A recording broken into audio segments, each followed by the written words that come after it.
सुप्रिया ताई सुले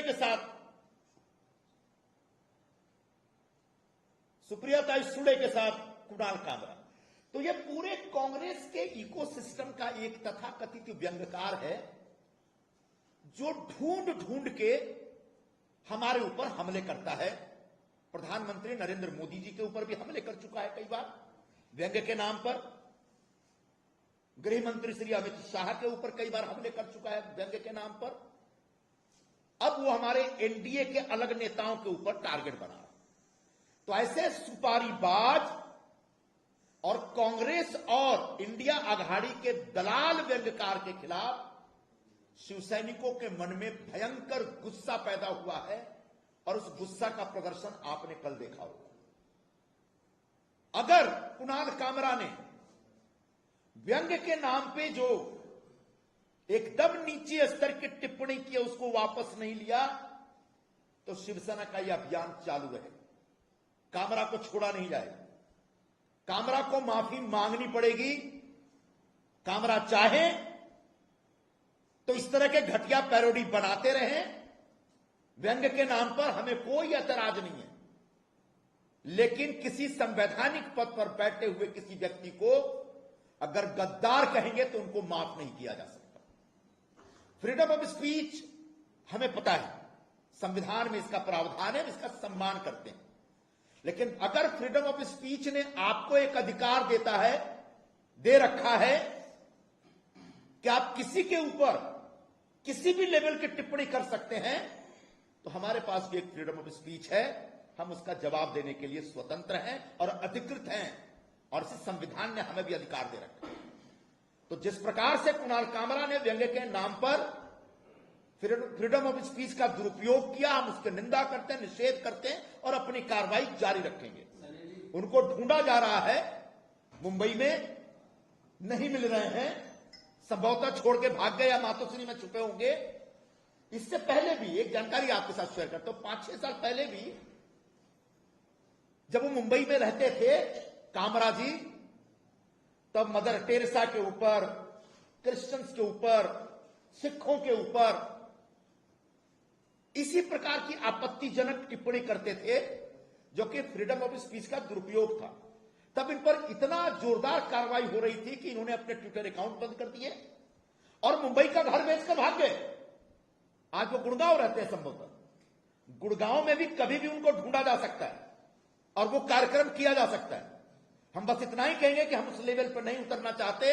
आप अपनी गलती सुधारें और शिंदे साहब से माफी मांगे और आइंदा किसी भी नेता के खिलाफ फ्रीडम ऑफ स्पीच के नाम पे, व्यंग्य के नाम पे इस प्रकार की नीचे लेवल की ऊल जलूल टिप्पणी करने से बाज आए।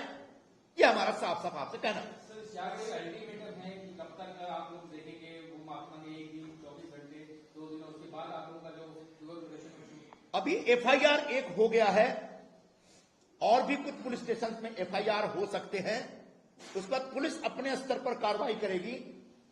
हमारे जो संतप्त शिव सैनिक हैं, जिनकी भावनाएं आहत हुई हैं, वो अपने स्तर पर कार्रवाई करेंगे। इस पर कितना वक्त लगेगा ये हम नहीं तय करेंगे, ये कुणाल कामरा तय करेंगे। सर, आप बार बार अपनी बात में आप फ्रीडम ऑफ स्पीच की बात कर रहे हैं कि उसका कोई मायना नहीं है, उसका कोई पैमाना उन्होंने रखा नहीं है, इसलिए उसका दुरुपयोग किया जा रहा है। इससे पहले सेम इसी प्रकार से यूट्यूब पर सम्मेलन आपको कहीं दिखा था, इंडिया का अटेंड हुआ था। तो जिस सोशल मीडिया पॉलिसी को लेकर सरकार लगातार वकालत करती रही कि एक ऐसी पॉलिसी होनी चाहिए जो इस तरह सोशल मीडिया पे फ्रीडम ऑफ स्पीच के नाम पे कुछ भी आ जाता है उसको कहीं ना कहीं एक लामबंद करे। आपको लगता है ये राइट टाइम है, ये सही टाइम है बिल्कुल इस चीज को सोचने का? थोड़ा सर, इसी से वही जुड़ा है, खास करके स्टैंडर्ड कॉमेडी जो शो है उसमें ऐसे शब्दों का ज्यादा बड़े पैमाने पर इस्तेमाल किया जाता है, असली शब्दों का भी इस्तेमाल किया जाता है। देखिए, स्टैंड अप कॉमेडी मतलब एक बहुत ही घटिया प्रकार का हास्य व्यंग्य का कार्यक्रम। कभी एआईबी करके एक कार्यक्रम होता था, उसका फुल फॉर्म ही ऐसा है कि हम आमतौर पर सिविलाइज जिंदगी में यूज नहीं करते, लेकिन उसको जिस तरीके से यहां के मुंबई के परवर्टेड लोग उसे चलाते थे और उसको अंग्रेजी अखबारों में और चैनल में जिस तरीके से हाईलाइट किया जाता था, वो एक समय के बाद उस पर सवाल उठा और आज एआईबी बंद हो चुका है। बिल्कुल उसी तरीके से स्टैंड अप कॉमेडी के नाम पे हर सेंटेंस पे मां बहन की गाली देना और किसी का भी मजाक उड़ाना, और मजाक उड़ाते समय किसी मर्यादा का पालन नहीं करना, यह एक प्रकार का स्टैंड अप कॉमेडी हो गया है। इंडिया गॉट लैटेंट के नाम पर इलाहाबादिया और तमाम जो लोग थे, रैना, उन लोगों ने जिस प्रकार की परवर्ट बातें की थी, उस समय जबरदस्त पूरे देश में उफान पैदा हुआ।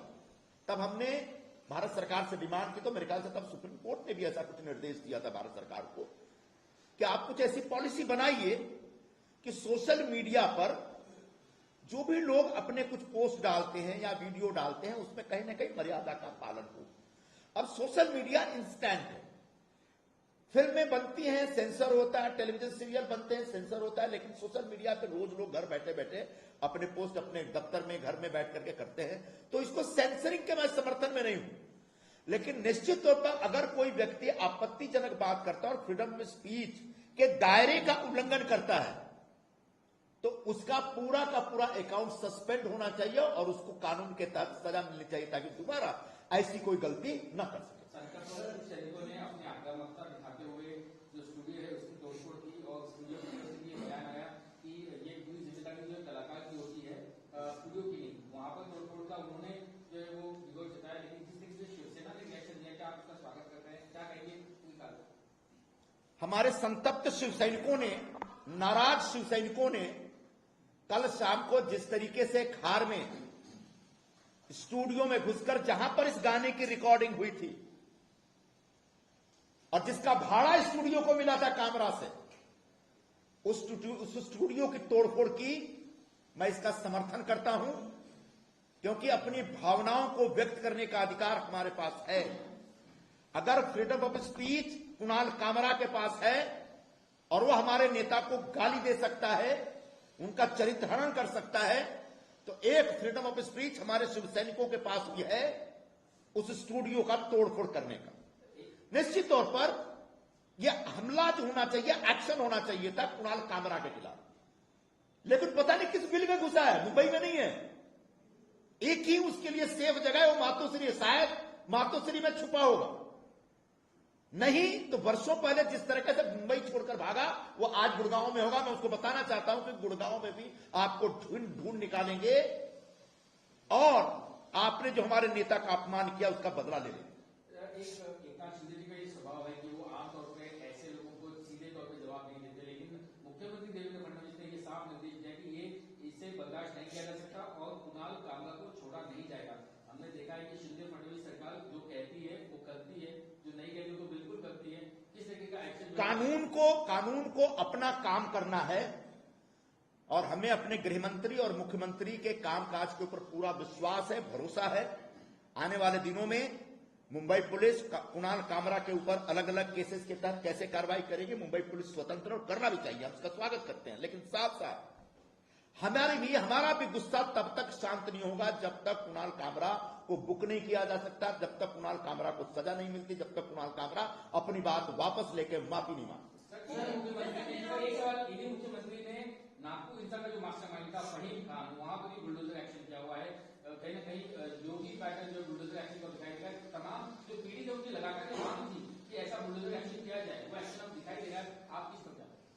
बिल्कुल, जो फहीम खान के 2 मंजिले घर के ऊपर आज कल जो बुलडोजर चला, मैं उसका स्वागत करता हूं, क्योंकि हिंदुस्तान में जितने भी दंगाई हैं और जो बिना कारण हिंदुस्तान के अलग अलग शहरों में जिहादी प्रवृत्ति के लोगों के साथ मिलकर कॉन्स्पिरेसी करके लोगों की, अपने मुस्लिम समाज के लोगों की भावनाओं को भड़का करके जो दंगे भड़काते हैं, आग लगाते हैं, बेगुनाह लोगों की गाड़ियां जलाते हैं, पुलिस वालों पर पत्थर फेंकते हैं, ऐसे दंगाइयों के ऊपर बुलडोजर कार्रवाई होनी चाहिए और उनके अवैध निर्माण काम तोड़ने चाहिए और उनकी प्रॉपर्टी जब्त करके उससे पैसा लेकर के जो नुकसान हुआ है उसकी भरपाई करनी चाहिए। निर्मल जी, जिस तरह से आप शब्दों की सीमा की बात कर रहे हैं, तो सामना में जो एक अभी ऑनलाइन आर्टिकल डाला गया है कि कामरा के जो बैंक थे उसका हवाला देके कहा गया कि थाने वाले से हजामत के लिए, मतलब उन्होंने टारगेट किया कि थाने में जो है उनकी हजामत। देखिए, ये बात तो स्पष्ट हो चुकी है कि सामना हो या उबाठा हो या राउत हो या फिर उद्धव ठाकरे हो या उनके बेटे आदित्य ठाकरे, उनका और कुणाल कामरा का एक नेक्सस है। और उसी नेक्सस के नतीजे के तौर पर कुणाल कामरा ने व्यंग्य के नाम पर शिंदे साहब के ऊपर एक गलत टिप्पणी की है और बहुत ही पर्सनल लेवल की टिप्पणी की है और बहुत ही असंवैधानिक टिप्पणी की।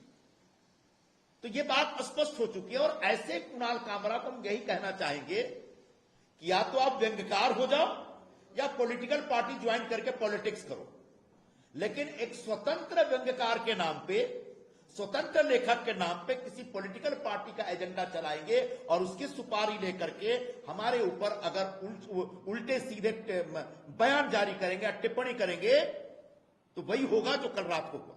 निरुपम जी, राउत कहते हैं कि छत्रपति शिवाजी महाराज पर जब टिप्पणी करते तो ये जो शिवसैनिक अपने आप को कहते हैं, इनका गुस्सा तब का हमारा। बिल्कुल, छत्रपति शिवाजी महाराज के ऊपर जिन लोगों ने टिप्पणी की है उनमें से किसी को बख्शा नहीं जाएगा, चाहे कोरटकर हो या सोलापुरकर हो या और कोई भी हो। ऐसे तमाम लोगों से पुलिस और हम सब अपने लेवल पर हिसाब किताब करेंगे। लेकिन क्या संजय राउत के रगों का खून जम गया है? छत्रपति शिवाजी महाराज के ऊपर जब कोई गलत टिप्पणी करता है तो उबाठा के शिवसैनिक क्या मर गए? मतलब जो मैं कल कह रहा था कि अब उनके आराध्य दैवत शिवाजी महाराज नहीं रहे, इसलिए उनके रगों में कोई उबाल नहीं आता शिवाजी महाराज के खिलाफ बोला जाता है तो, क्योंकि उनके आराध्य दैवत अब औरंगजेब हो गए। तो पर हमसे सवाल पूछने के बजाय आप क्यों चुप हैं? साथ ही फहीम खान पे जो कार्रवाई हो रही है बुलडोजर की, तो कह रहे हैं कि दूसरे पक्ष पर भी होनी चाहिए, एक तरफा क्यों कार्रवाई हो रही है? दूसरा पक्ष मतलब 17 तारीख को जिन हिंदू संगठनों ने विरोध प्रदर्शन किया था वो एक संवैधानिक तरीके से कानून के दायरे में किया हुआ एक प्रदर्शन था। उस पर किसी का घर तोड़ा गया क्या? किसी की गाड़ी जलाई गई क्या? पुलिस पे पत्थर फेंका गया क्या? तो विरोध प्रदर्शन करना हर नागरिक का एक जनतांत्रिक अधिकार है, संवैधानिक अधिकार है। लेकिन विरोध के नाम पे आगजनी करना, पुलिस वालों पे पत्थर फेंकना, लोगों के घर